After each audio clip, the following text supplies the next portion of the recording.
मुनि पुंग श्री सुधा सागर जी महाराज की बहुचर्चित कार्यक्रम जिज्ञासा समाधान के पुण्यार्चक हैं आभा विनय जैन,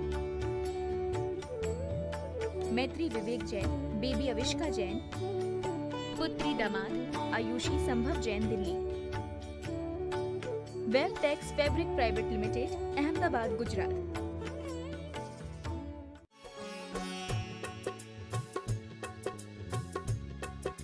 परमेष्टि भगवान की जय हो। आचार्य श्री गुरुवर कुंद कुंद महाराज की जय हो। आचार्य श्री गुरुवर विद्यासागर महाराज की जय हो। परम पूज्य निर्यापक मुनि श्री 108 सुधा सागर जी महाराज की जय हो। परम पूज्य मुनि श्री निष्कंप सागर जी मुनि राज की जय। समस्त मुनि संघ की जय। चरगवा से प्रबल जनन की जिज्ञासा है, पूज्य महाराज श्री के चरणों में त्रिवान नमोस्तु। महाराज श्री मेरी जिज्ञासा है, कर्मों का उदय होना या उदीर्णा क्या होती है और दोनों में क्या अंतर है? क्या ऐसे भी सविपाक और अविपाक निर्जरा कहते हैं? उदय और उदीर्णा में अंतर समझाने की कृपा करें। अभी 2-3 दिन पहले भी यही प्रश्न किया आया था। उदय कहलाता है कर्मों का जो बंध होता है, वह यथारूप से जब उदय में आता है, जैसा बंधा था, जितने निषेक रूप में बंधे थे, उसी रूप में उदय में आ जाना। उदीर्णा कहलाते हैं जिनको उदय में अभी नहीं आना था, उनको किसी निमित्त संक्लेश या विशुद्धि वसात अकाल में उदय देने का नाम उदीर्णा होता है। प्रायः संसार में बहुतायत कर्म जो फल देते हैं वो उदीर्णा पूर्वक ही देते हैं। उदय पूर्वक जो फल देते हैं उनका बहुत कम समय, बहुत कम कर्म होते हैं। जैसे बंधे हो वैसी ही यथा स्थिति में उदय में आ जाएं, जैसे निधत्त निकाचित कर्म होते हैं। यह उदीर्णा से रहित होकर के जैसे बंधे हैं वैसे ही उदय में आते हैं। इसी प्रकार से ऐसे कभी होता है। बाकी सामान्यतः कर्मों की, निषेकों की उदीर्णा, उदय, संक्रमण चलता रहता है। इससे सविपाक और अविपाक निर्जरा का संबंध नहीं जोड़ना चाहिए, क्योंकि सविपाक निर्जरा उदीर्णा पूर्वक भी होती है। सविपाक निर्जरा जो होती है, ये बात अलग है कि सविपाक निर्जरा को अपन कहते हैं कि अपना समय पा करके जो खिरती है उसको सविपाक निर्जरा कहते हैं। लेकिन सविपाक निर्जरा में उदीरित द्रव्य भी हो सकता है, लेकिन वो सामान्यता द्रव्य है। और अविपाक निर्जरा जो होती है, जो वो अकाल में लाया जा रहा है, दोनों का लक्षण एक मिल रहा है, लेकिन दोनों में अंतर बहुत होता है। एक उदीर्णा सामान्य रूप से भी चलती रहती है, उसे सविपाक अविपाक निर्जरा नहीं कहते हैं। अविपाक निर्जरा का लक्षण विशेष रूप से सम्यक दृष्टि के साथ घटाते हैं। अविपाक निर्जरा का विशेष संबंध वृत्ति, त्यागी वृत्ति, वृत्तों के साथ घटाते हैं। असंख्यात गुणी जो निर्जरा है उसको सविपाक निर्जरा के अंतर्गत, अविपाक निर्जरा के अंतर्गत लेते हैं। और उसके पहले जो निर्जरा होती है उसको सविपाक निर्जरा में डाल देते हैं। फिर इसके सूक्ष्मता से दो भेद करते हैं, सकाम और अकाम। तो सकाम निर्जरा जो है वह जो सम्यक दर्शन मूलक होती है वो सकाम निर्जरा है, और संक्लेश आदि परिणामों से जो निर्जरा होती है वो अकाम निर्जरा है।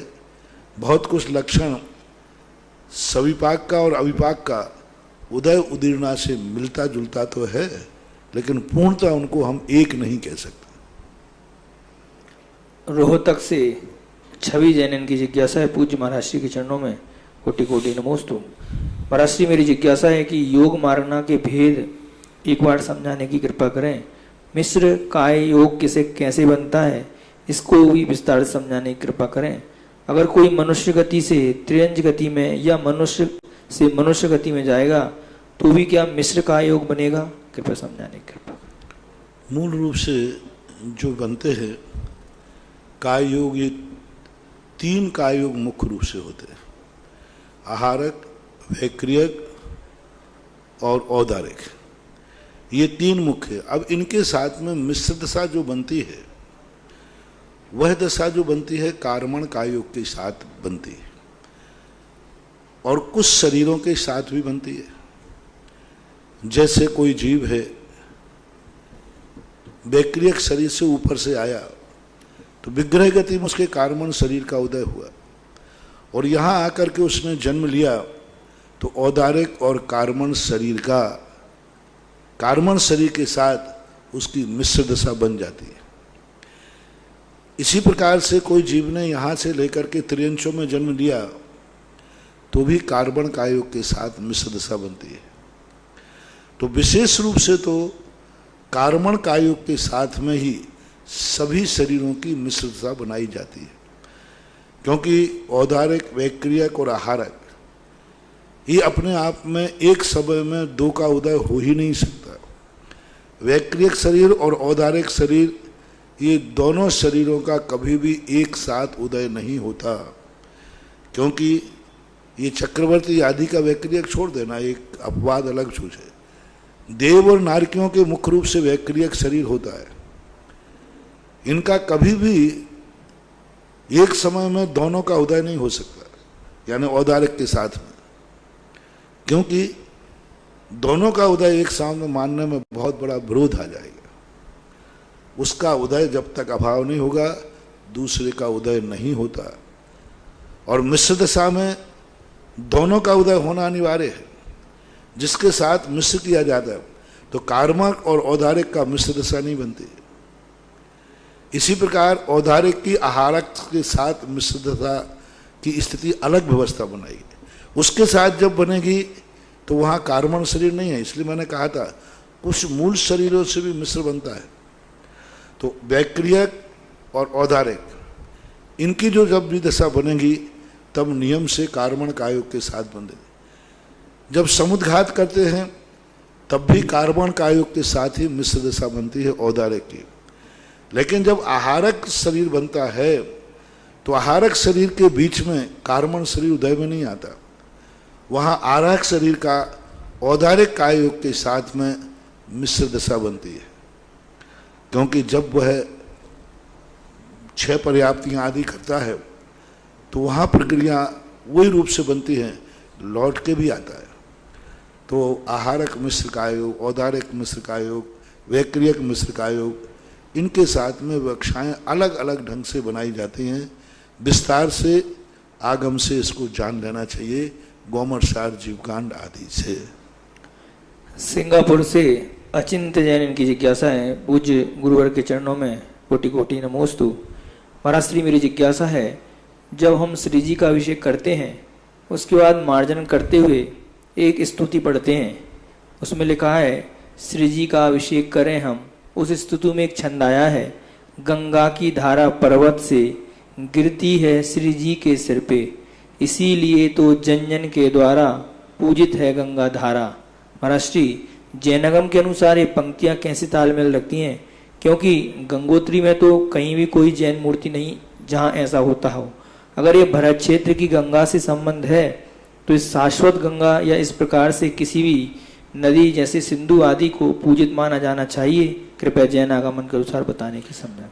अभी गंगा का मूल स्रोत पता नहीं चल पा रहा है, क्योंकि यदि अभी मानसरोवर झील से आप गए तो कैलाश पर्वत है। कैलाश पर्वत का नाम हिमवन पर्वत नहीं है, क्योंकि ये कैलाश पर्वत तो बहुत छोटा है।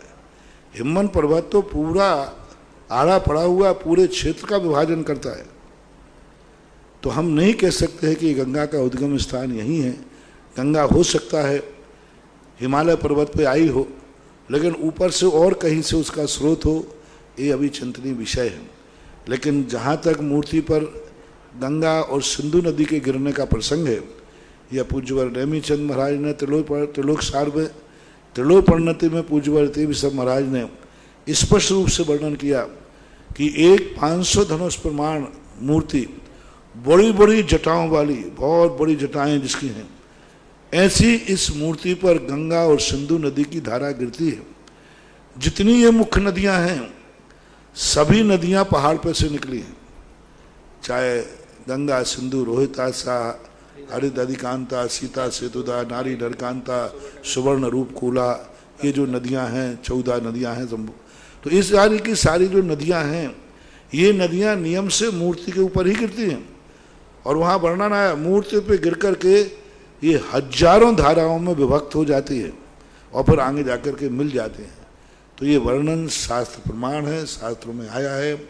अब रही बात वो गंगा कहाँ है जहाँ पर वो गिरती है, कहाँ है वहाँ पर जहाँ गिरती है वहाँ मूर्ति है। तो अभी ये सब चीज़ें बहुत विचारणीय हैं, सोचनीय हैं।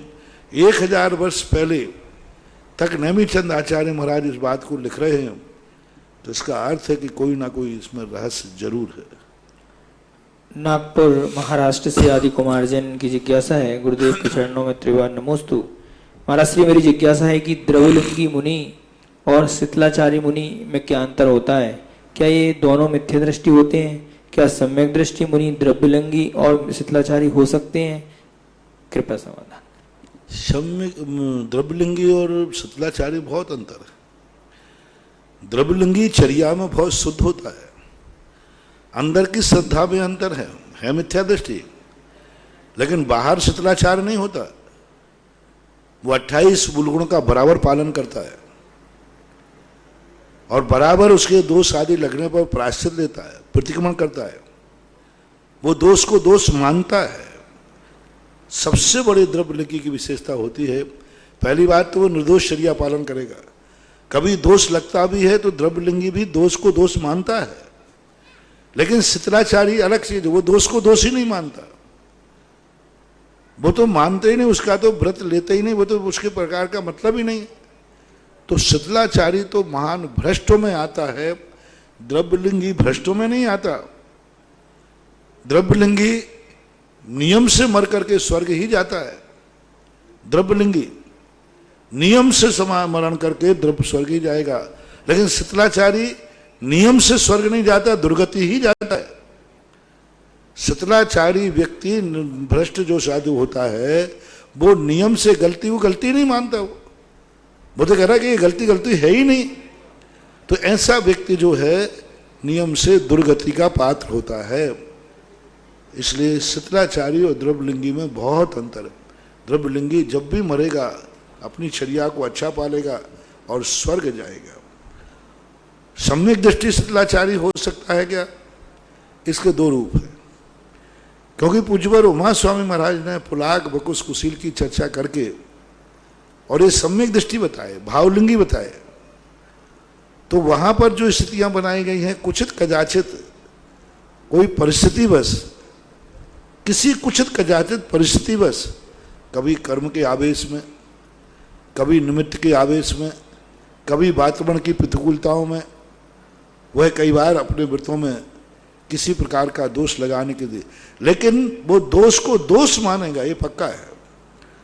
पुलाक भी होगा, लेकिन वो पुलाक ये कहेगा नहीं ये दोष है, ये चर्या सही नहीं है, ये गलत है, नहीं करना चाहिए।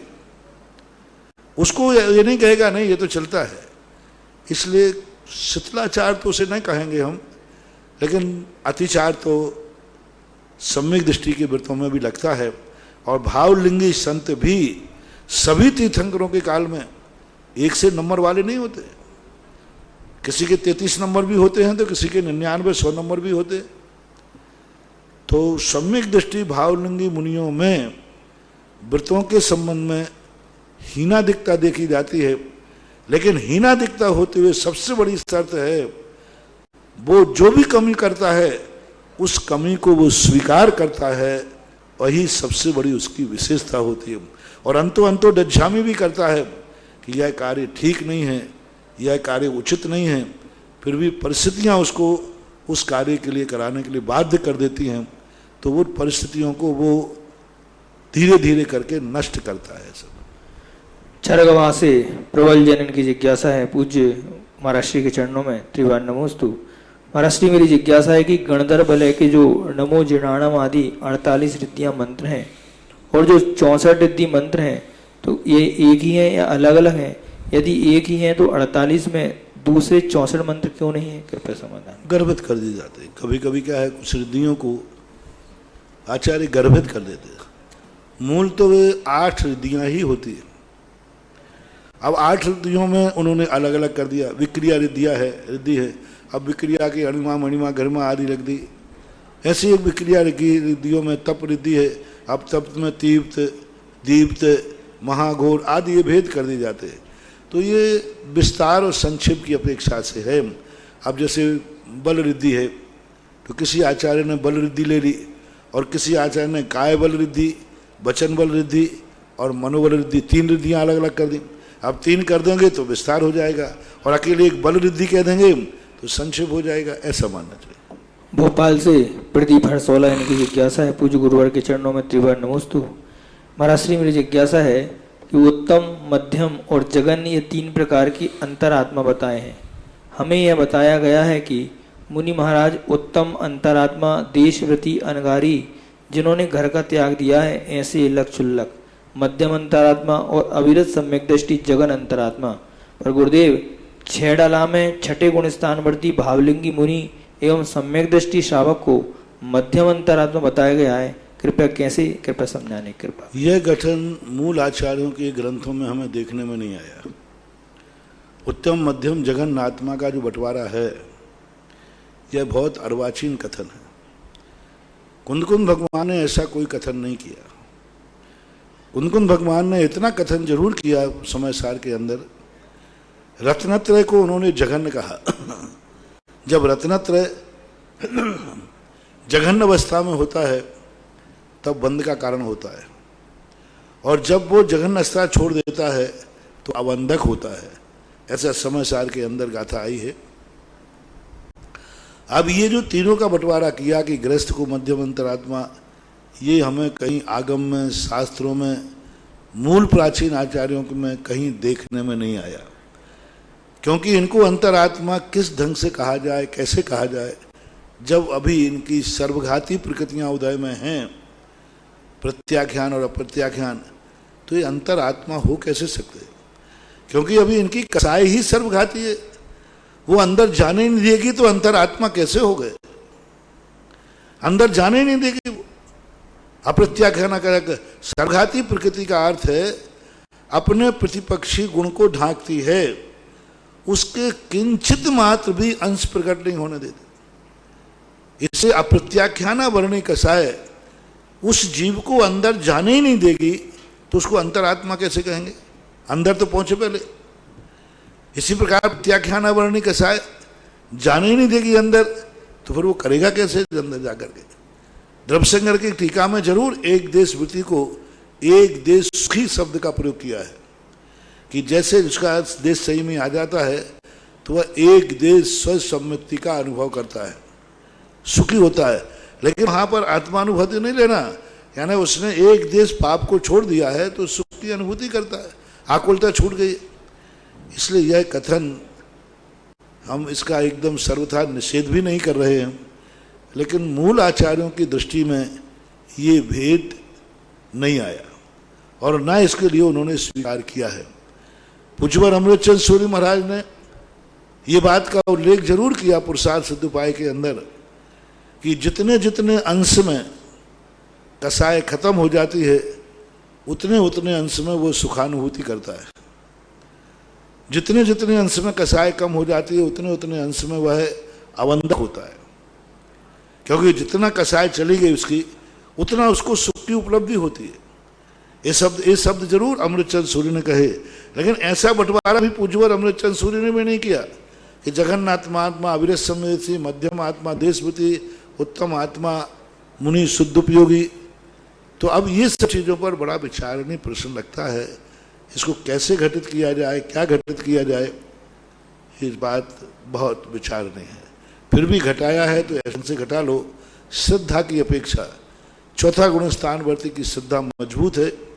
अंतरात्मा इसलिए कारण में कार्य का उपचार करके राजकुमार को भी राजा कह दिया जाता है।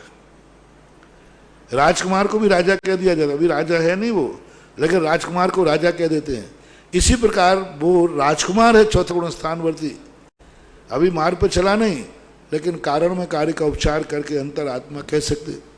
देशवृत्ति थोड़ा सा चलने का प्रयास कर रहा है, अभी वो भी राजा बना नहीं, युवराज ही है। राजकुमार, यवराज और राजा, ये बहुत अच्छा उदाहरण आया। जो राजकुमार है वो तो चौथे गुण स्थानवर्ती है, जो युवराज है, युवराज तो पद मिल गया लेकिन अभी राजा नहीं बना, तो वो देशवृत्ति जो है युवराज है और महावृत्ति राजा साहब है। तो इस प्रकार का विभाजन करते हैं तो घटित हो जाता है। आष्टा से श्रीमती चंदा डॉक्टर मगन जनन की जिज्ञासा है, पूज्य गुरुवर के चरणों में कोटीश्वर नमोस्तु। महाराज श्री, मेरी जिज्ञासा है कि व्यवहार ने और निश्चय ने के ज्ञान का एक श्रावक के जीवन पर क्या असर फल होता है? दोनों एक दूसरे के पूरक कैसे हो सकते हैं? कृपया समाधान। कैसे? व्यवहार और निश्चय ने ज्ञान का श्रावक के जीवन पर ऊपर क्या प्रभाव पड़ता है? गृहस्थ को तो निश्चय की अनुभूति होती नहीं, वो तो लक्ष्य रूप है, साध्य रूप है, उसकी जिंदगी में तो व्यवहार ही आता है। क्योंकि गृहस्थ तीन काल में, तीन लोक में कभी अपनी परिणति निश्चय रूप कर ही नहीं सकता। क्योंकि जब तक आरंभ और परिग्रह हैं, जैसे अभी मैंने कहा था, सर्वघाती कसाय का जब तक उदय है, निश्चय का वहां गंध भी नहीं आ सकती, गंध भी नहीं आ सकती। पूज्य सुखचंद महाराज ने तो यहां तक कह दिया कि आकाश के तारे जमीन पे आ सकते हैं, लेकिन एक धागा का भी परिग्रह है गृहस्थ के, वो कभी उस शुद्ध निश्चय नहीं की अनुभूति नहीं कर सकता, आत्मानुभूति नहीं कर सकता। इसलिए गृहस्थ निश्चय वाले गृहस्थ के लिए प्राप्तव्य है, लेकिन प्राप्त नहीं है। प्राप्तव्य है, कर सकेगा आगे जाके, गृहस्थ अवस्था छोड़ देगा तो, लेकिन गृहस्थ अवस्था में रह करके उसको निश्चय की अनुभूति कदापि नहीं रहती। किसी आगम में, किसी भी शास्त्र में उल्लेख आचार्यों ने नहीं किया। कुंद भगवान ने जहाँ जहाँ शुद्ध आत्मानुभूति या निश्चय की चर्चा की, वहाँ यति मुनि, कम से कम उनके पूरे साहित्य में इन प्रसंगों में संयमी, यति, मुनि, श्रमण, इन शब्दों का प्रयोग किया है, कहीं गृहस्थ शब्द का प्रयोग नहीं आया। इसलिए गृहस्थ को व्यवहार ही मुख्य है और व्यवहार में ही उसकी जिंदगी व्यतीत होती है। इसलिए गृहस्थ मर करके कभी मोक्ष नहीं जा सकता, गृहस्थ को कभी केवल ज्ञान नहीं हो सकता। गृहस्थ जब भी जाएगा, आयु का अंत करेगा, तो वह देव ही जाएगा, और जब देव बनेगा तो नियम से सरागता के कारण ही देव बनते हैं। यदि गृहस्थ अवस्था में निश्चय की अनुभूति हो जाती तो गृहस्थ अवस्था से मोक्ष भी हो जाना चाहिए। मुंबई से विजय जैन की जिज्ञासा है, मुनीश जी के चरणों में त्रिवार नमोस्तु। महाराज श्री, मेरी एक जिज्ञासा का समाधान में आपने बताया कि रामायण और महाभारत में श्री राम और श्री कृष्ण की लीला उपदेश और आदर्श सापेक्ष संगत थी, ना कि शाश्वत। यानी कि एक निश्चित काल और निश्चित स्थिति के हेतु इस शास्त्रों में लिपिबद्ध होने जैसी बहुत तर्क संगत बात है। आभार। मेरी दूसरी जिज्ञासा इसी से है कि यदि ये सापेक्ष है और उनका अवतरण भी सापेक्ष हेतु हुआ है, तो आज मान्य कैसे हुए? क्या यानी आज अप्रचलित नहीं मानना चाहिए? कृपया समाधान करें। क्योंकि जो उनके जीवन में घटित हुआ, हमने घटाया तो था, आपको बताया था, उनके उपदेश सापेक्ष थे और आज भी उतनी सापेक्ष हैं। सापेक्ष कथन कोई तात्कालिक नहीं होता, सापेक्ष को सापेक्ष ही लेना चाहिए। आज जो उपदेश दिया जा रहा है वहां पर, वो उपदेश आज भी तो घटित हो रहा है। क्या आज घर घर की लड़ाइयां बंद हो गई? क्या आज धन दौलत के प्रति बंटवारे बंद हो गए? क्या नहीं हुए? वही तो चल रहा है सब। क्या रामचंद्र जी के वंश स्त्रियों का अपहरण बंद हो गया? कहाँ हुआ अपहरण? तो ये सब जो कुछ भी उस समय घटित हुआ वो आज भी घटित हो रहा है। इसलिए सापेक्ष को भी त्रिकालिक होता है। सापेक्ष तुरंत ही नहीं मिट जाता, क्योंकि वैसी घटनाएं फिर घटती हैं, बार बार घटती हैं। जब जब भी घटनाएं घटती हैं तब तक उन उपदेशों की प्रासंगिकता होती है। कोर्ट में जब कोई निर्णय होता है वो सापेक्ष निर्णय होता है, लेकिन कई सालों के बाद वैसा ही जब कोई को केस आता है तो पुराने कोर्ट को इसका निर्णय से उसका निर्णय किया जाता है कि एक बार 10 साल पहले ऐसी घटना घटी थी, उस समय जजमेंट क्या हुआ था, वकील उसको पेश करता है और उस जजमेंट के आधार पर आज फैसला हो जाता है। अब वो जजमेंट जो हुआ था, निर्णय किसी व्यक्ति विशेष को लेकर हुआ था, किसी घटना विशेष को लिया था, उसी समय रह गया। लेकिन 10 साल बाद वही पुनः घटना घटी तो वही रेफरेंस बन जाता है, वही केस, वही सारी कानून, वही धाराएं ज्यों की त्यों लागू करके और निर्णय कर दिया जाता है। इसी प्रकार महाभारत, रामायण आदि की जो घटनाएं हैं वे आज भी घटित हो रही हैं, छोटे रूप में सही, बड़े रूप में सही, आज भी घट रहे हैं। देख लो ना, ये देश के देश लड़ रहे हैं क्या है? पहले देश छोटे छोटे बंटवारे में थे, अब हिंदुस्तान, चीन, पाकिस्तान, हिंदुस्तान, यही तो सब मान लो। पाकिस्तान और हिंदुस्तान यही तो सब चीजें हैं, और है क्या? वो देश हो गया, ये देश हो गया, ऐसे पहले अलग अलग देश होते थे। सब कुछ वही है, कुछ नया कुछ नहीं। एक जिज्ञासा है महाराज श्री, पूज्य महाराज श्री के चरणों में त्रिवार नमोस्तु। महाराज श्री, हम मुनि महाराजों का प्रवचन सुनकर अथवा YouTube पर विद्वानों के वचन सुनकर या स्वयं से शास्त्र पढ़कर स्वाध्याय करते हैं। ऐसे में अगर कोई समाज का अवृत्ति व्यक्ति स्वयं से स्वाध्याय कराना शुरू कर दे और हमें भी उस स्वाध्याय से जुड़ने के लिए आमंत्रण दे और हम उस स्वाध्याय से न जुड़ें तो हमें ऐसे में कोई दोष लगेगा? कितना पाप पड़ेगा? सबसे पहले वो देख लें, वो अविरति जो है उसका गुरु कौन है? वह क्या श्रमण संस्कृति से जुड़ा है? क्या उसका गुरु है? उसको गुरु से वह मानता है क्या? ये जो लो पहले भाई आप ये बताएं, आपका गुरु कौन है? आपके पास जो ज्ञान है, जो ज्ञान मुझे तुम कराओगे, ये ज्ञान आपको किससे मिला है? बस वो कुछ नहीं पूछना, किसी से भी आप ज्ञान लीजिए, मुझे कोई आपत्ति नहीं है। बस जो तुम्हें ज्ञान देने वाला है उसको ज्ञान कहां से मिला, उसका गुरु कौन है?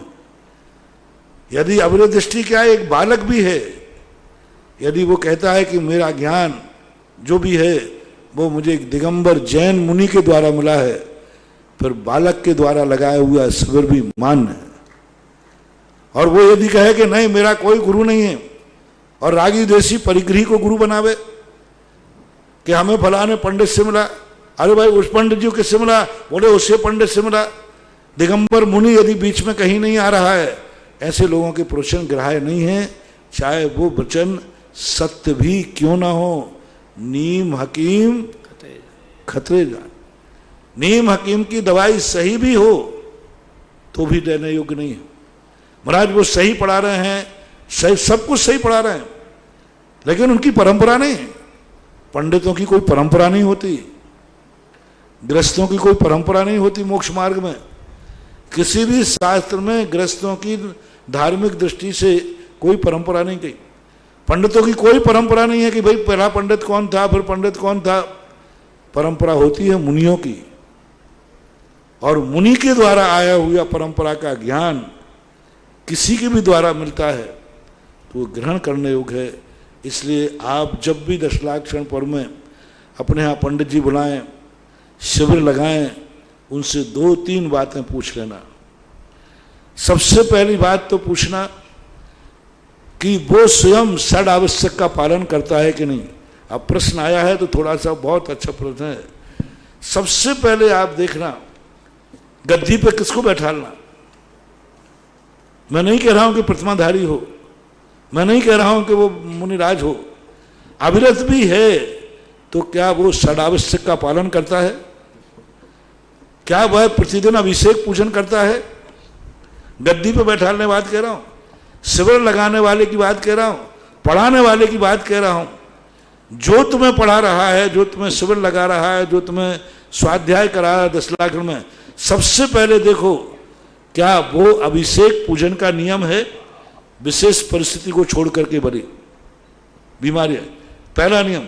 दूसरा, उससे पूछे क्या आपने कभी किसी दिगंबर मुनिराज की नवदा भक्ति की है, आहार दान दिया है?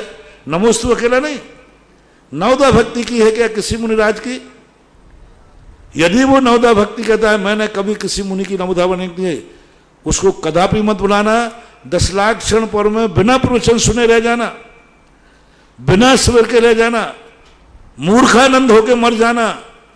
लेकिन ऐसे व्यक्ति के प्रवचन कभी नहीं सुनना, ऐसे व्यक्ति का शिविर में कभी मत जाना जिसने कभी दिगंबर मुनि की नवदा भक्ति पूर्वक आहारचर्या नहीं की हो।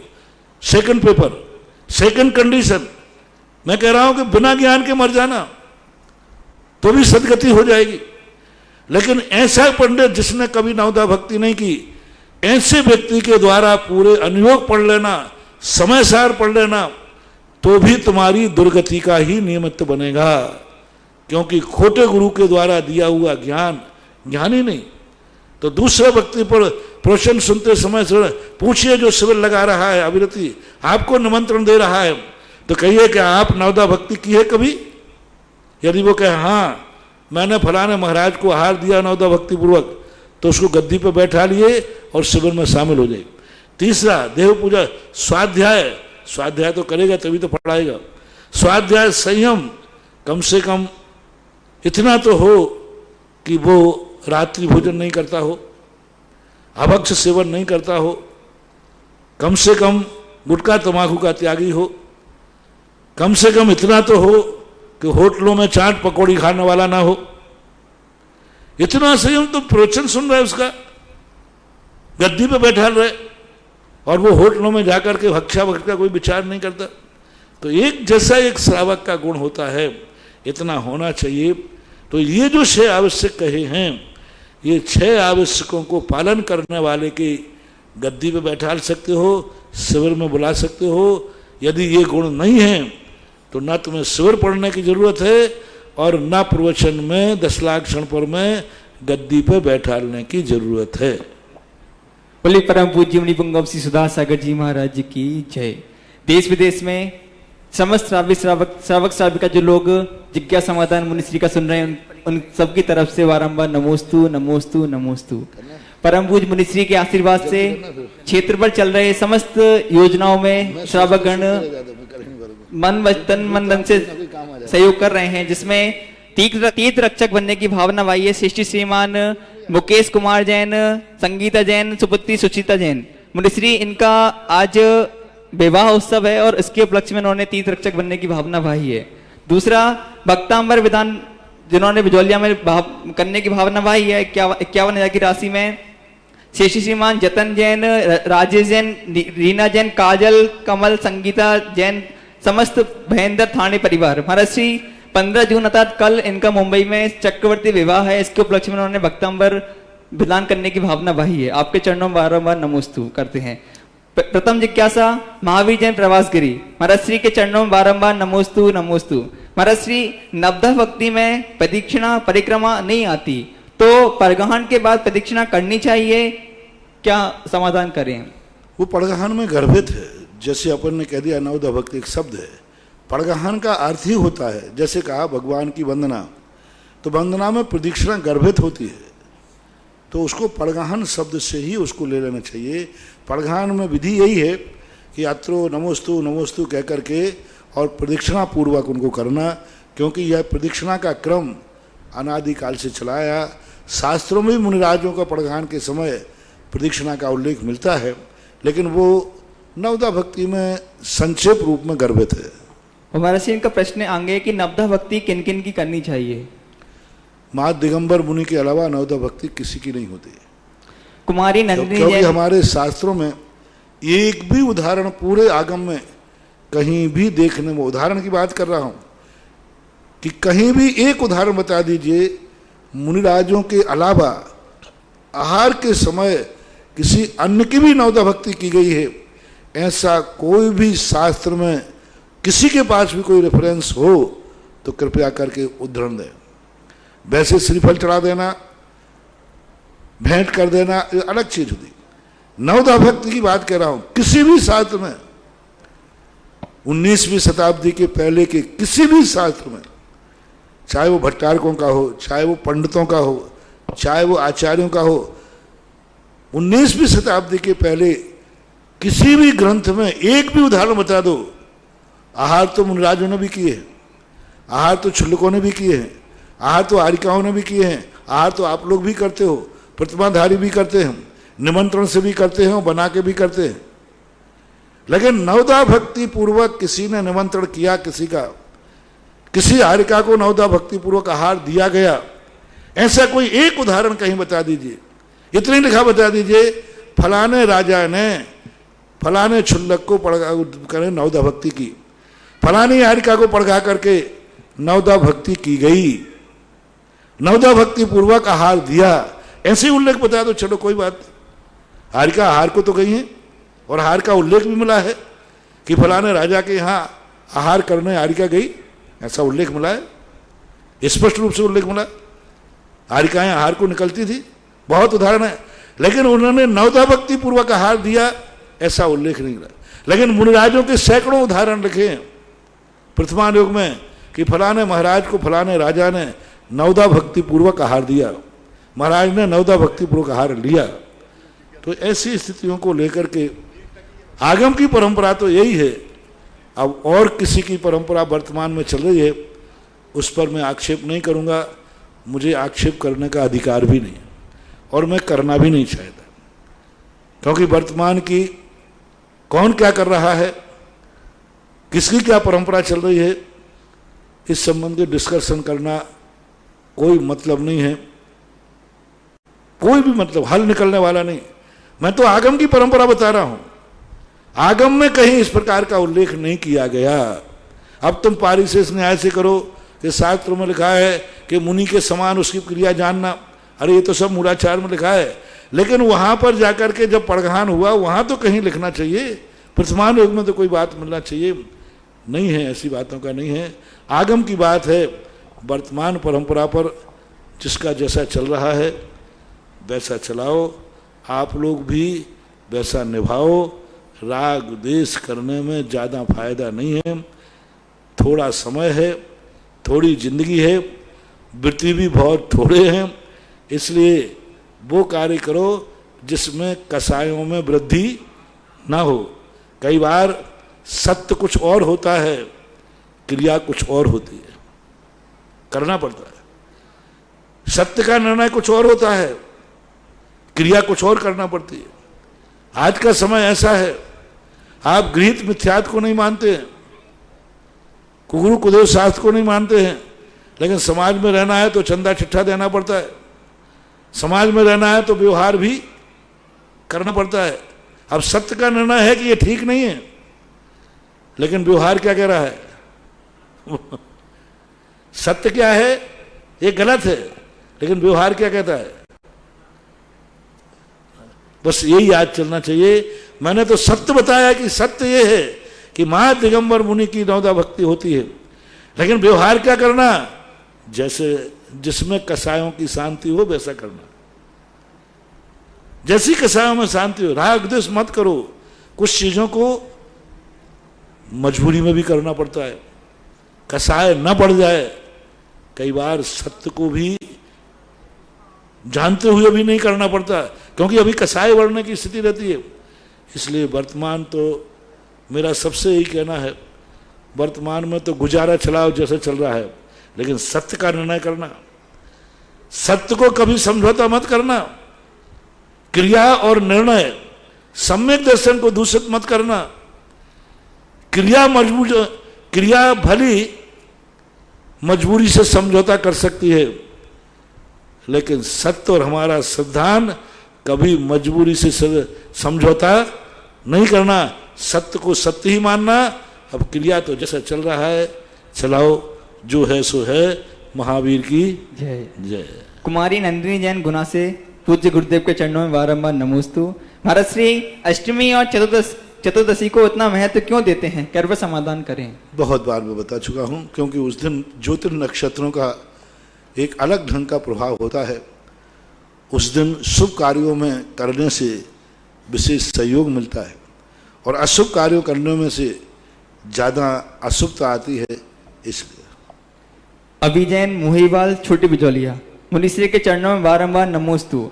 महाराज श्री डिप्रेशन किस कारण से होता है और इससे बाहर कैसे निकलें? आजकल इसके दुष्प्रभाव भी बहुत आ रहे हैं, विशेषकर लॉकडाउन में ऐसे बहुत केस आ रहे हैं, कृपया समाधान करें। डिप्रेशन का मूल कारण है महत्वाकांक्षा। हमारे शास्त्रों में कहा द्रव्य, क्षेत्र, काल और भव भाव, इनको जो जान के चलता है वो कभी डिप्रेशन में नहीं आता। द्रव्य का अर्थ होता है अपनी योग्यता। हम पड़ोसी की थाली देख करके डिप्रेशन में जाते हैं। आप अपनी जठराग्नि देखो ना कि तुम्हें क्या पचता है, वो क्या खा रहा है उसको देखकर डिप्रेशन आ रहा है। अरे तुझे क्या पच रहा है ये देखो, हमारी योग्यता क्या है उसको देखना चाहिए, हमारी क्षमता क्या है उसको देखना चाहिए। हर व्यक्ति पड़ोसी को देख करके डिप्रेशन में चला जाता है। हमारे शास्त्र में स्पष्ट कहा, अपना खुद का उपादान देखो, तुम्हारी कुवत क्या है, तुम्हारी कमाई कितनी है, तुम्हारे परिवार की आजीविका का साधन कितना है। तुम्हारी आजीविका सूखी रोटी की है तो उसी को मस्ती से खाओ, पूड़ी की इच्छा मत करो, नहीं तो रोटी का भी आनंद चला जाएगा। पूड़ी तो मिलने वाली है नहीं क्योंकि किस्मत में लिखी नहीं, लेकिन रोटी का जो आनंद है वो भी चला जाएगा। इसलिए डिप्रेशन होने का अर्थ होता है इतनी इच्छाएं व्यक्ति पाल लेता है, इतनी इच्छाएं कि पूरी जिंदगी भर पूरी नहीं कर पाता। मेरा तो सिद्धांत है उस व्यक्ति को कभी डिप्रेशन नहीं आए, प्रातः काल के दिन उठते ही उसको इतनी ही इच्छाएं रखना चाहिए जो शाम तक पूरी कर सके, शाम तक पूरी कर सके। और जो शाम तक पूरी नहीं हो उस इच्छा को नकार देना चाहिए। कभी भी शाम को बाजार से लौट करके घर में कोई चिंतित होकर नहीं लौटना चाहिए।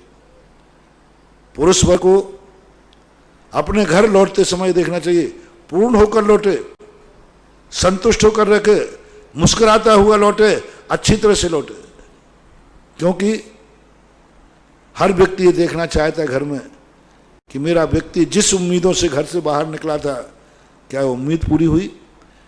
जो व्यक्ति दिन भर की इच्छाएं चिंताएं शाम को बिस्तर पर लाता है, नींद नहीं आती है, उस घर का पुण्य सिद्धियां खत्म हो जाती, खत्म हो जाती, बिल्कुल समाप्त हो जाती। एक रात वह बाजार की चिंता बाजार में छोड़ के आओ, घर की चिंता घर में रखो, घर की चिंता बाजार में नहीं ले जाना।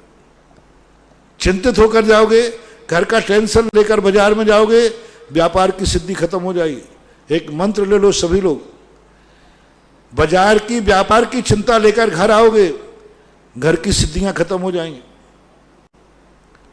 तिजोरी की सिद्धि खत्म हो जाएगी, परिवार की सिद्धियां खत्म हो जाएंगी, नकारात्मक ऊर्जा उस परिवार में प्रवेश कर जाएगी। हर व्यक्ति नकारात्मक हो जाएगा तुम्हारा, हर व्यक्ति तुमसे घृणा करने लग जाएगा और हर व्यक्ति तुमसे बचना लग जाएगा, क्योंकि तुम बाजार की चिंताएं घर लेकर आते हो। और उनसे भी कहना मेरा है, घर की कोई टेंशन बाजार में लेके मत जाना दुकान पे, नहीं तो दुकान की सिद्धि खत्म हो जाएगी। घर का टेंशन, सास बहू का झगड़ा, घर में कोई कहा सुनी हो गई, अब वो टेंशन में लेकर तुम दुकान पे गए और दुकान पे बैठे हो और घर का वो टेंशन याद आ रहा है, दुकान की सिद्धि खत्म हो जाएगी, व्यापार धीरे धीरे चौपट हो जाएगा। इसलिए निर्णय करो डिप्रेशन से बचने का, दुकान का टेंशन घर नहीं लाना और घर का टेंशन दुकान में नहीं ले जाना। जाओ, डिप्रेशन कभी होगा ही नहीं। अंशुल जैन बिजौलिया से, परम पूज्य गुरुदेव के चरणों में बारंबार नमोस्तु। महाराज श्री, मैंने अखबार में एक बार एक इजराइल की एक लेबोरेटरी का दृश्य देखा। उस लेबोरेटरी में आलू हवा में उगाए जा रहे थे, ऐसे ही दूसरे जमीकंदी उगाए जा रहे थे, जैसे पेड़ पर फल लगते हैं वैसे ही। तो गुरुदेव, मैं ये पूछना चाहता हूँ कि हवा में उगे हुए आलू, पहली बात उसका नाम आलू क्यों रखना चाहते हो? आलू है ही नहीं वो। अब तुम आलू उसका बड़ी आफत है, कोई नया नाम रखो ना। आलू वो है जो जमीन के अंदर होता है, वो आलू है ही नहीं। भली उसमें वो तत्व पाए जाते हो, चाहे भली ही उसके अंदर वो गुण पाए जाते हो, लेकिन जो हिंसा जमीन के अंदर की है वो हिंसा आलू में कैसे होगी? आलू को जमीन में से निकालोगे, वो अंधकार में रहा है, कीचड़ में रहा है, जीवों के साथ रहा है, वो आलू कहलाता है, इसलिए निषेध किया गया। नाम अकेले से कुछ नहीं होता। अब जैसे मान लीजिए, ये बताओ, साधु के लिए चाट पकौड़ी समोसा खाना चाहिए या नहीं? नहीं, नहीं खाना चाहिए। लेकिन अब वो नाम वो 16 का बना तो भी नाम तो समोसा है ना। तो अब बताओ भैया, उस आप लोगों ने प्रस्ताव है साधु को चाट पकौड़ी समोसा नहीं खाना चाहिए, अब बोलो, और हम जो चौके में तुम समोसा दे रहे बा काय क्या महाराज समोसा खा रहा था। अब बोलो भाई, नाम वही तुमने रख दिया, इसलिए जो नाम बदनाम हो जाते हैं वो नाम साधु के भोजन का मत रखना चाहिए। कई बार ऐसा होता है, महाराज ये 2 समोसे ले लो, मैं तो लेता ही नहीं, उस दिन तो नहीं लेता, क्योंकि ये नाम गलत रख दिया, ये नाम से बदनाम हो जाऊंगा। वैसे नाम नहीं रखो तो रख दूंगा, क्योंकि वो नाम बदनाम हो चुका है। इसी प्रकार उसका नाम आलू मत रखो, उसका नाम कोई दूसरा रखो, वो आलू की कोटि में आएगा ही नहीं, क्योंकि उसकी प्रक्रिया अलग है। जिस कारण से वो अभक्ष कहा गया वो कारण ही हट गया उसका। इसलिए मैं अभी ये नहीं कहूंगा कि वो भक्ष है, लेकिन वो आलू नहीं है ये कहूंगा। वो खाने योग्य है कि नहीं ये मुझे अभी ज्ञान नहीं है, उस संबंध में मैंने कोई अभी विचार किया नहीं, लेकिन ये पक्का है कि वो आलू नहीं है। नाम तो आज कुछ बताओ, इतना बढ़िया नाम था भिंडी का, अब इंग्लिश वालों का लेडी फिंगर्स, बताओ, मतलब महिलाओं की उंगलियां, नाम ही बेकार है। चौके में तुमने कह दिया महाराज जी, मैं पूछूं ये क्या है, जब वो दिखाते ना थाली में ये सब्जी है लौकी है, महाराज ये लेडी फिंगर्स है, मैं उस दिन अंतराय और कर दूंगा। यानी लेडी की उंगलियां काट के बनाई क्या? अब बोलो कितना गलत नाम रख दिया। भिंडी कितनी हरी सब्जी है, एक अच्छी भक्त सब्जी है, लेकिन नाम उसका लेडी फिंगर्स रख दिया। तो अब मान लीजिए ऐसे नाम रख देने से हमें विचार करना चाहिए कि नाम उन अच्छे नाम रखें जो कुछ अच्छी कोटि में आवे। राजेश जैन भोपाल, पूज्य गुरुदेव के चरणों में नमोस्तु। महाराज श्री, हमारे नगर में जो सब्जी का ठेला लगाता है वो जब अपने गांव में रहता था तो नित्य रामायण पढ़ता था, लेकिन जब से वह शहर में आया तो उसका पढ़ना छूट गया। जब उससे पूछा तो कहने लगा कि हमारे घर पर रामायण शास्त्र नहीं है। तो क्या महाराज श्री ऐसे में हम अगर उसको शास्त्र लाकर देते हैं रामायण तो क्या कोई दोष होगा? अब इस संबंध में हमें प्रसंग क्या, परिस्थितियाँ क्या हैं, ऐसे प्रश्नों के जवाब सार्वजनिक रूप से नहीं दिए जा सकते। लक्षिता जैन, पूज्य गुरुदेव के चरणों में बारंबार नमोस्तु। महाराज श्री, आप हम लोग भक्तों को बताते हैं और जैन नमोस्तु महाराज श्री, आप लोग हम भक्तों की और जैन धर्म की अमूल धरोहर हैं, और आप ही कहते हैं कि इस समय हमें जियो और जीनो के सिद्धांत को फॉलो करना चाहिए। तो क्या इस समय साधु संतों के विहार होना चाहिए, क्योंकि ये उनके लिए बिल्कुल भी सुरक्षित नहीं है, और आवश्यकता ना होने पर विहार करना उचित है? समाधान करें। परिस्थितियां देखना पड़ेगी। कई साधु ऐसे स्थानों पर रुकना पड़ा अभी थे जो शहर हैं, मध्य में हैं, वहाँ चारों तरफ का वातावरण दूषित हो रहा है, तो फिर मजबूरी में विहार भी करना पड़ता है। परिस्थितियाँ क्या हैं उनको देख करके निषेध तो मैं करूँगा नहीं, लेकिन बस इतना ही कहूँगा कि सावधानी की बहुत ज़रूरत है। आप लोग उनको ऐसा वातावरण बनाए ना कि उनको विहार करने का भाव ना आए। साधु कभी भी विहार करता है तो 3-4 कारण होते हैं। वो चाहता है कि कहीं मेरे रुकने से श्रावकों को भार ना हो जाए, कहीं उत्साह में कमी ना हो जाए, भक्ति में कमी ना हो जाए, लोगों के अंदर कहीं उदासीनता ना आ जाए। सबसे बड़ा साधु को ये देखना पड़ता है, साधु सबसे बड़ी चीज देखता उत्साह है कि मेरे रुकने से इनमें उत्साह कितना है। क्योंकि ज्यादा देर रहने से तुम ग्रस्तों को ज्यादा लाभ मिला नहीं कि तुम्हारे अंदर उदासीनता आई नहीं। गृहस्थ की बड़ा विचित्रता है, ये ना तो उसको कश्मीर अच्छा लगता है और ना बंबई अच्छी लगती है। कश्मीर में रहने वाला व्यक्ति बंबई घूमने जाता है गर्मी में, और बंबई वाला दोनों बच्चों से पूछा कि भाई कहाँ जा रहे हो, बोले बॉम्बे जा रहा हूं। बोले क्यों, कहाँ से आए? बोले कश्मीर से। बोले कश्मीर से क्यों? अरे कुछ नहीं है कश्मीर में, मर गया वहां ठंड में, बर्फ में, थोड़ा बंबई में बहुत मजा है। तू कहां से आ रहा भाई? बोले बॉम्बे से। अरे कुछ नहीं बॉम्बे में, छिप गर्मी है, कुछ नहीं। कश्मीर कुछ है। बताओ सही क्या है? दोनों अपनी जगह नहीं, ना कोई तुम्हारी दृष्टि में सही है ना गलत है, बस तुम्हें ज्यादा मिला सो बोर हो गए। गृहस्थ को ज्यादा संगति भी मिले, धर्म भी ज्यादा करे तो बहुत जल्दी बोर होता है। इसको तो बस वही चाहिए, कश्मीर और बंबई, थोड़ा मिलना भी चाहिए, थोड़ा नहीं भी मिलना चाहिए, बीच में गैप पड़ता जाए तो तुम्हारी थोड़ी अकल ठीक ठाक रहती है। और तुम्हें ज्यादा मिला नहीं कि तुम ओवरफ्लो हो जाओगे, अहंकार में चले जाओगे, बोर हो जाओगे, भार बन जाएगा। और हमारे यहां कहा गया, अतिथि को पहले दिन का पावना, दूसरे दिन का पई, तीसरे दिन रही तो सारी इज्जत गई।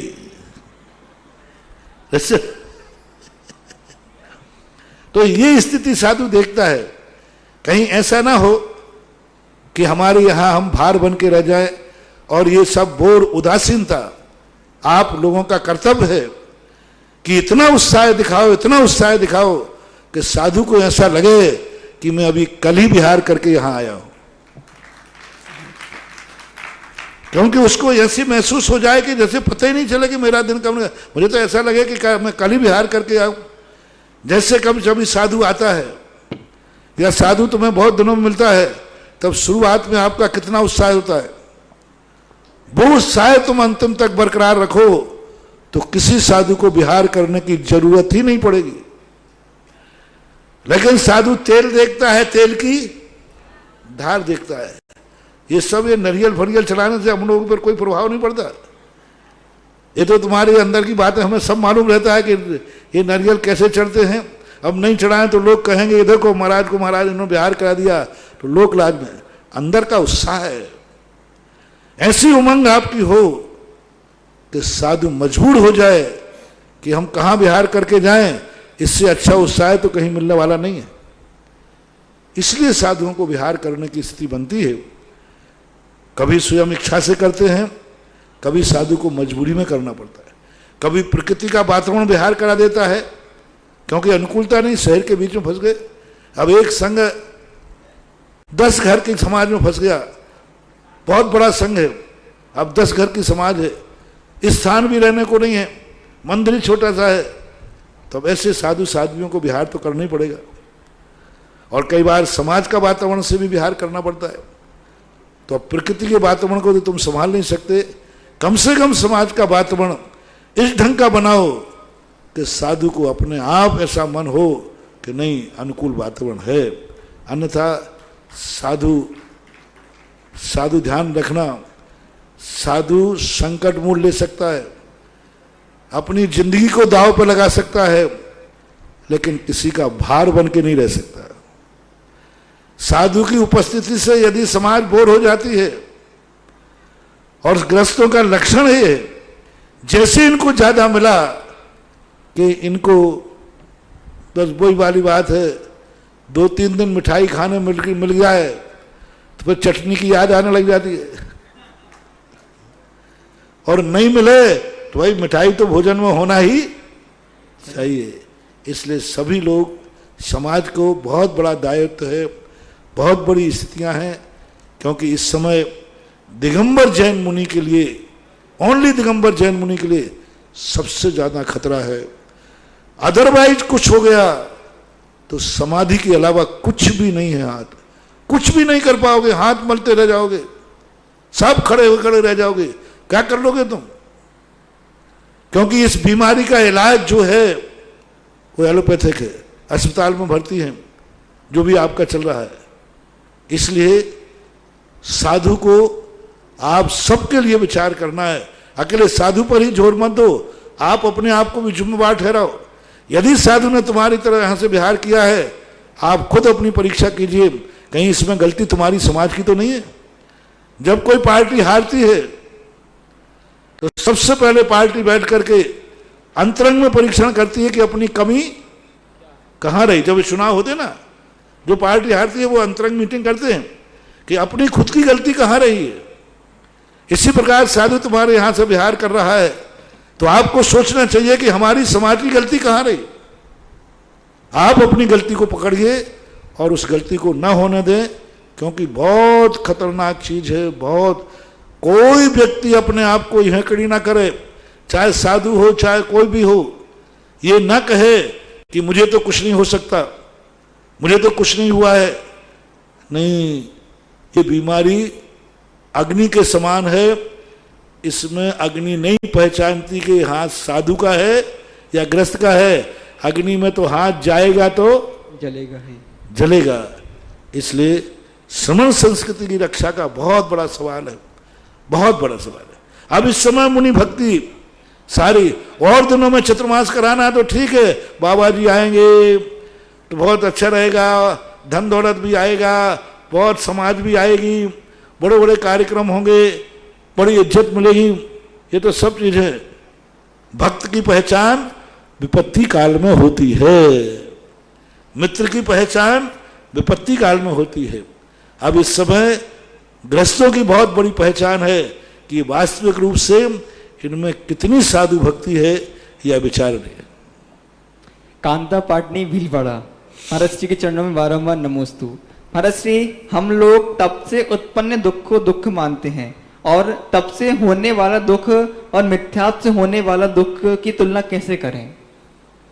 बहुत अंतर है। तप के माध्यम से जो दुख है वो दुख नहीं है, वो कष्ट है, शारीरिक कष्ट है।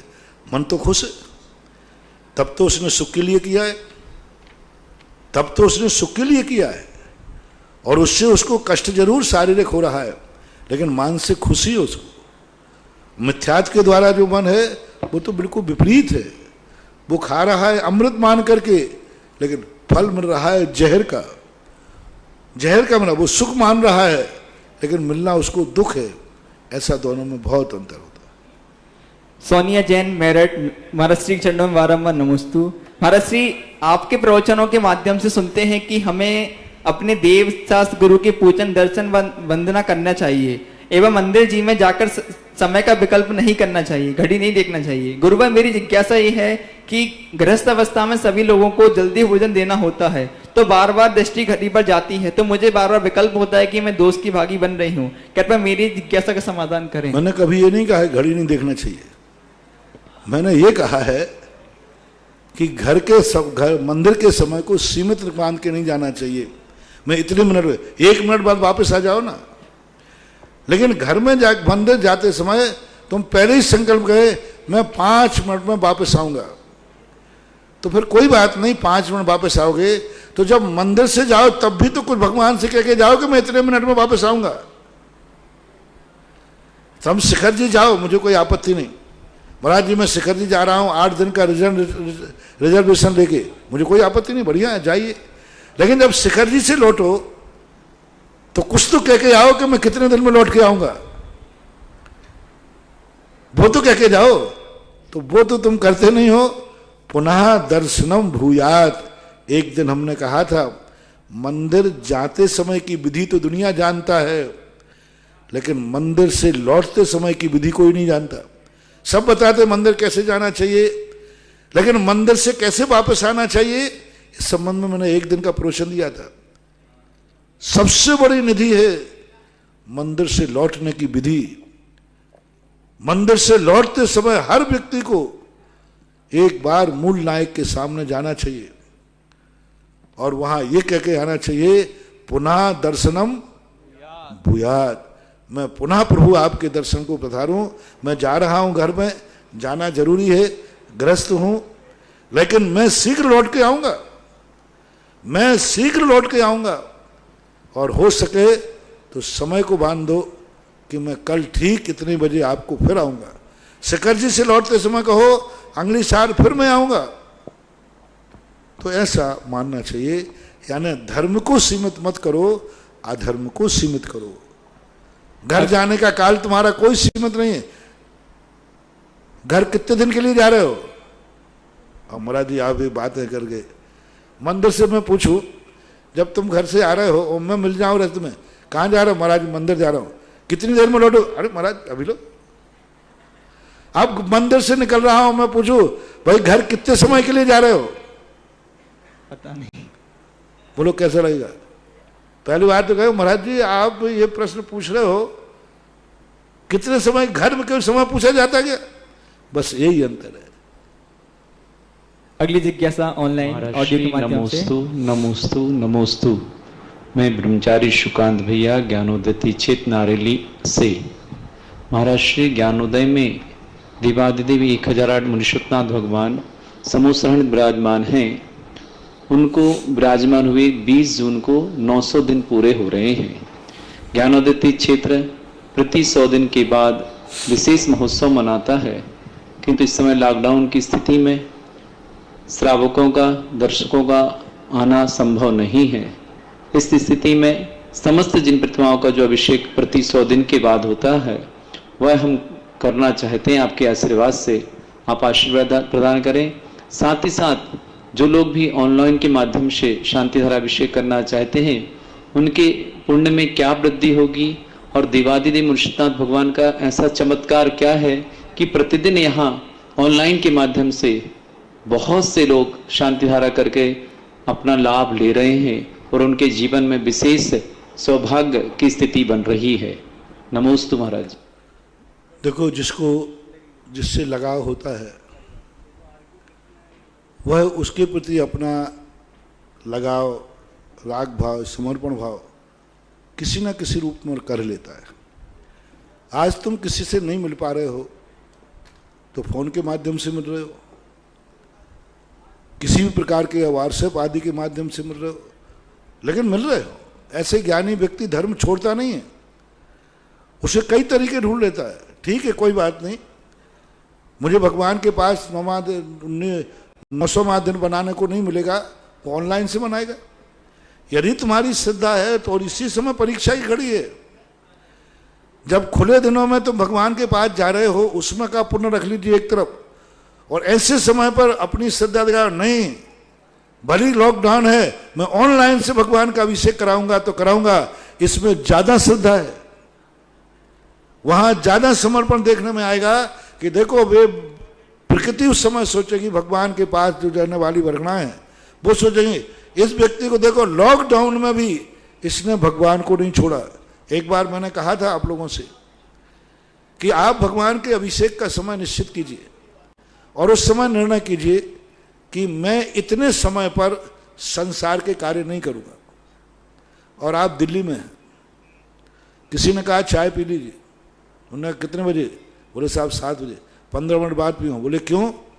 इस समय मेरे मंदिर के मूल नायक का अभिषेक चल रहा है, इस समय मैं चाय नहीं पी सकता। अब पूरी जिंदगी भर एक व्यक्ति ने भगवान का अभिषेक किया और एक दिन उसने दिल्ली में चाय छोड़ दी कि नहीं इस समय मेरे भगवान का अभिषेक चल रहा है, वो दिन उसका जिंदगी भर के दिनों से सबसे ज्यादा पुण्य बंद कराएगा। क्योंकि भगवान के दिल्ली में तूने व्यापारी के सामने इज्जत रखी भगवान की। व्यापारी कहेगा क्या बात करते हो साहब, मेरे तो बाजू में मंदिर है, अभिषेक होता रहता, मैं सोता रहता हूं, आप दिल्ली में अपने वहां कर रहे हो। उस समय भगवान की वर्गणाएं जो होंगी, आज तूने दिल्ली में भी मेरा सम्मान रखा है, अब जहां तू रहेगा मेरी छाया, मेरा साया तेरे ऊपर सदा रहे। यही स्थिति इस समय बनती है कि इस समय लोग कहेंगे देखो इसने भगवान के लिए लॉकडाउन में नहीं आ सका, ऑनलाइन शांति धारा भेजी, ऑनलाइन भगवान का अभिषेक कराया, ऑनलाइन अपनी श्रद्धा कराई। ये समय बहुत अपनी धर्म के प्रति ऑनलाइन के माध्यम से अपना अभिषेक धर्म कराने की बात, ऑनलाइन के माध्यम से अपना महोत्सव मनाने की बात, ये बहुत बड़ा श्रद्धा का विषय है। आपकी परीक्षा की घड़ी है। इस समय जो आप करेंगे महोत्सव, आपने 9 महोत्सव कर चुके हो 100 दिन के अंदर, और आज जो ऑनलाइन से महोत्सव करोगे वो 9 महोत्सवों से भी ज्यादा प्रभावकारी होगा। और उन 9 महोत्सव में आकर के जिन्होंने शांति धारा की है उसकी अपेक्षा अब ये 9 से में ऑनलाइन से जो शांति धारा करेंगे इसका महत्व उससे कई गुना ज्यादा होगा। जैसे मैंने दिल्ली वाली बात की, सफर में आप अभिषेक का पुण्य ले सकते हो। आप ट्रेन में जा रहे हैं, आपको बाथरूम जाना है, तुरंत घड़ी देखिए 7 बजे, नहीं 15 मिनट बाद जाऊंगा। बोले क्यों? क्यों नहीं गया भाई? आप तो बाथरूम के लिए जा, नहीं इस समय मेरे भगवान का अभिषेक चल रहा है बिजोलिया में, इस समय मेरी कॉलोनी में अभिषेक चल रहा है, ये अभिषेक का समय है।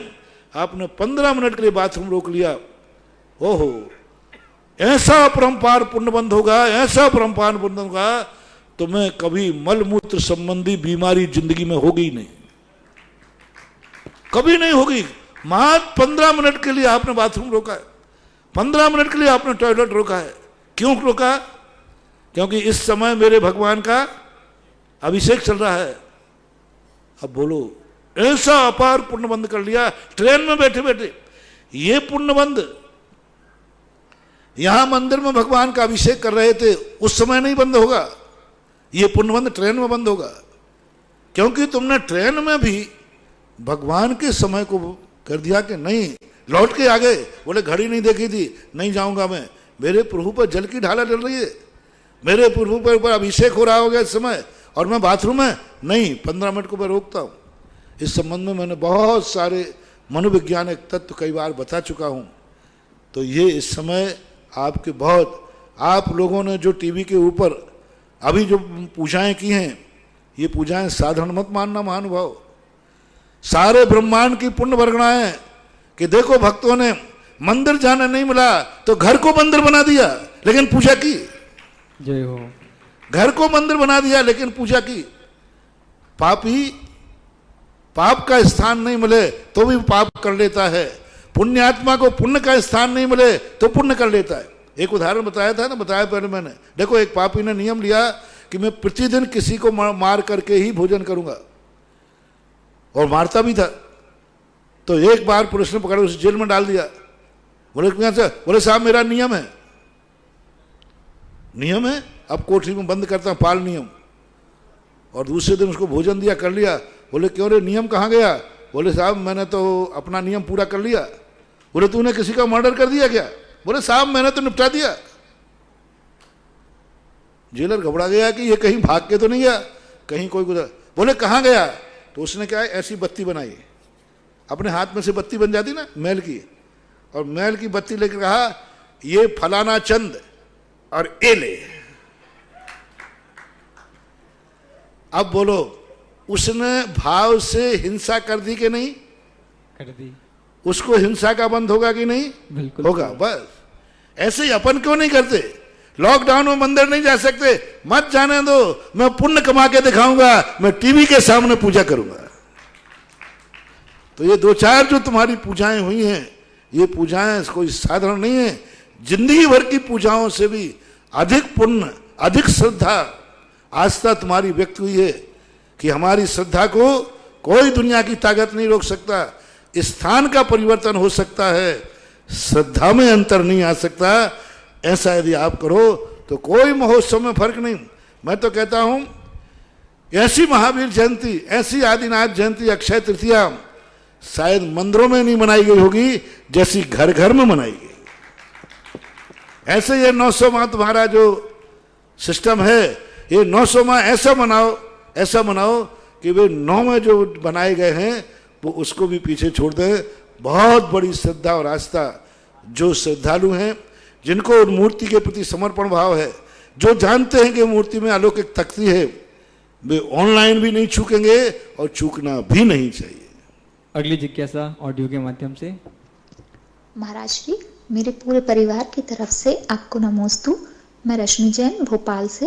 मेरी जिज्ञासा है कि जैन धर्म के अनुसार सूर्य ग्रहण और चंद्र ग्रहण का असर गर्भवती स्त्रियों पर किस प्रकार पड़ता है? ऐसे में क्या सावधानी रखनी चाहिए और क्या पढ़े धर्म का जिससे कि उसका कोई दुष्प्रभाव ना हो? नमोस्तु महाराज जी। शास्त्रों में हमें इसके संबंध में कोई ऐसी चर्चा पर्टिकुलर नाम से नहीं मिली कि गर्भस्थ के लिए क्या स्थिति बन रही, लेकिन ज्योतिष शास्त्रों के अनुसार इसको अशुभ माना गया।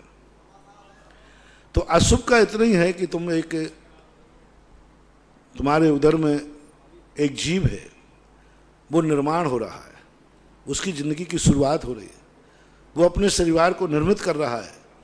तो उसको जितने अशुभ के दर्शन ना हो तो वो एक ज्योतिष और मनोविज्ञान के अनुसार तो नहीं देखना चाहिए। रही बात वैज्ञानिक तत्व या सैद्धांतिक तत्व, तो इसकी चर्चा कोई है नहीं। ग्रहण अशुभ है, इसमें कोई संदेह नहीं। हम लोगों तक के लिए कहा है, जिस समय ग्रहण पड़ता है उस समय हम लोग आहार नहीं करते, उस समय हम लोग स्वाध्याय नहीं करते, शास्त्र को नहीं छूते, पढ़ते भी नहीं। तो इससे सिद्ध हुआ कि ग्रहण का दुष्प्रभाव जैन आचार्यों ने स्वीकार किया है और इसको अशुभ भी मानते हैं। सन 1995 के अंदर दिवाली के दिन ग्रहण पड़ा था। एक दिन पहले हमारे सारे संघ का उपवास था, दूसरे दिन सुबह से ही ग्रहण पड़ा 95 में। अशोक किशनगढ़ में चतुर्मास था तो उस समय, और इतना भयंकर सूर्य ग्रहण था कि बिल्कुल शाम हो गई थी। तो जब तक ग्रहण रहा हम लोग कोई भी संघ आहार को नहीं उठाता, पूरे भारत में नहीं उठे थे। फिर जब ग्रहण की निवृत्ति हुई उसके बाद 2 बजे के बाद फिर आहारचर्या हुई थी। तो इससे सिद्ध तो है कि बचना चाहिए, लेकिन पर्टिकुलर सिद्धांत नहीं दिया कि ऐसी अवस्था में उसका क्या प्रभाव है। ऐसा